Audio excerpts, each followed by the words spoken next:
Hello and welcome back to my channel with Reza Z. Today I'm going to talk about self-awareness and mindfulness and what there are differences between them, and is that going to be how they're going to help us to improve our health and life in general. A couple of days ago I was listening to one of the podcasts by Dr. Chatterjee. His guest was Dr. Julie Smith, a clinical psychologist, which talking about the self-awareness. And one of the things which she was pointed out was saying a lot of times in our life we have a special field and we urge to do something about that field, and most of the time we follow that urge and we do it, not necessarily not the best choice. And she was saying if we train ourselves to pause about that urge and don't act on it and think about why we got in that urge and what its consequences is, and can I do anything different about it, we end up doing something better instead. She also mentioned about how mindfulness has helped her when she was under stress of the exam in university, and to reduce that stress, and she kind of enjoyed that practice of the mindfulness. That made me to think about what is really differences between mindfulness and awareness. And when I look at a bit into it, I realize mindfulness, as I talked previously in my video in benefit of the fishing on mental health. Mindfulness, it's being in present and what's happening in us and environment and everything around us without any judgment. Self-awareness is focusing on our thought, our action, and our emotion, and is that aligned or not aligned with our internal standard.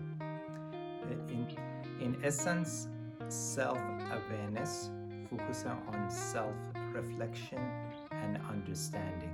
As you can appreciate, self-awareness can be part of the mindfulness, but mindfulness go beyond it, because it's mindfulness, we not only be aware of our thought and our emotion and our action, we aware of the environment and everything around us, and we don't judge them, we just know they are exist and they are present, and we don't react, we just absorb them and just without any judgment.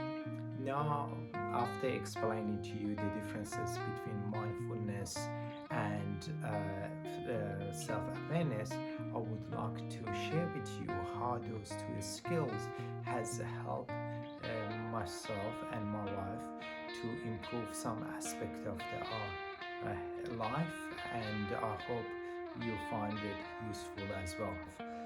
After having 3 kids, we basically stopped doing regular exercise, and our excuse was we don't have time for this. Having 3 kids, jobs, family and housework, it was and it is still very hectic lifestyle we have. However, as we was getting older and as we getting close to 50, we had a couple of health warning and health issues, which made both of us to think, well, maybe we should relook? Can we include some regular exercise and improve our diet as well? To achieve this, we both enrolled in about 2 years ago in our local gyms, and we decided to go to the classes because it's short, it's high intensity for 45 minutes before going to work. Before we have to get up early morning, we go there and we done and dusted when we can get on with our routine daily activity. It has been a wonderful experience, I have to say. However, getting early morning always, no, I can't say not always, but most of the time, especially during the winter cold season, is not the easiest thing to do. As you get up, as Dr. Smith was saying, the first urge is the bed is warm and I'm still tired. I can enjoy another 1 or 2 hours of sleep. Why should I get up? Just go to bed. We can do that, but we forcing ourselves to say, yes, it is difficult, but we decided to do it because I wanted to get have better quality life. We want to age gracefully and we want to be healthy. Before we push ourselves, we get up and we go to gym, and we do it currently for 5 days per week. As a result, we feel great after, especially doing exercise. You feel good because you achieve something. The advantage of the going to the classes for 45 minutes is also be practicing mindfulness as well, because in that classes you have to really concentrate about what's happening in that moment, and you don't have time to think about anything else. In the morning, when we want to get up, is awareness. We are aware of our feeling and our urges, but we fight against it. And through that exercise, when we finish, we feel much better. It's another things which I want to quickly touch base. I mentioned we decided to improve our eating, and one of the things which I highly encouraging my family to do is mindful eating, which I know they have a lot of benefit, which briefly I'm going to share it with you. Mindful eating, for a start, improve digestion of the food, because since you start to eat mindfully, you don't eat the food very fast. You eat it much in a slower rate. Therefore, you chew the food better, and food much better mix with our saliva. Our saliva have a lot of enzymes, and if they chew the food better, also when it goes to our inside the stomach and intestinal system, they digest much better. Therefore, we get most of the good nutrition from our food we're eating, and as a result, we basically feel better. The second things of the benefit mindful eating, obviously, for most of us, we don't want to put weight, and in some cases, some of us maybe we want to lose weight. In that case, mindful eating, as you eat, for example, slowly, there are research proof you eat less than you eat fast. Also mindful and awareness eating, you realize sometimes you have an urge to eat something, and it's not mindful eating. Stop non-mindful eating, because you use your awareness and you just realize, okay, why I urge to eat, for example, something sweet, why I urge to having soda, is it going to good for me? the answer definitely is not. Therefore, you choose, alternatively, which is water, or if you really urge some bubble, you can have a sparkling water or something like that.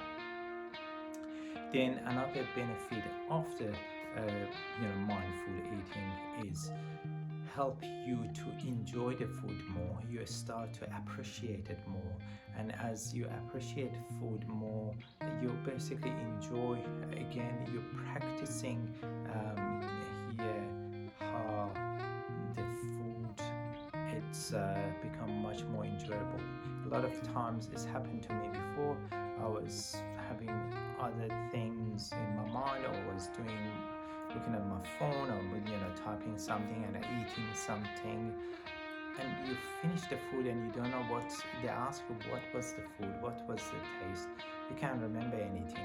It's not really good way of eating food, because we don't know how much we eat, what we ate, and what actually our relationship with our food it's need to really improve if we want to make better choices. I just want to mention self-awareness and mindfulness. It's a skills which you need time and you need practices in many form and shape which suit you the best. But as we practice it more, we get better at it. I have to say I'm still not satisfied with definitely mindfulness. I'm getting better with self-awareness, but even that one is still a long way to go. And that's something which I encourage all of you to pay attention and take time to learning those skills, and as you can see, apply it to many aspects of the life, just like what we done, for example, with exercise or healthy eating.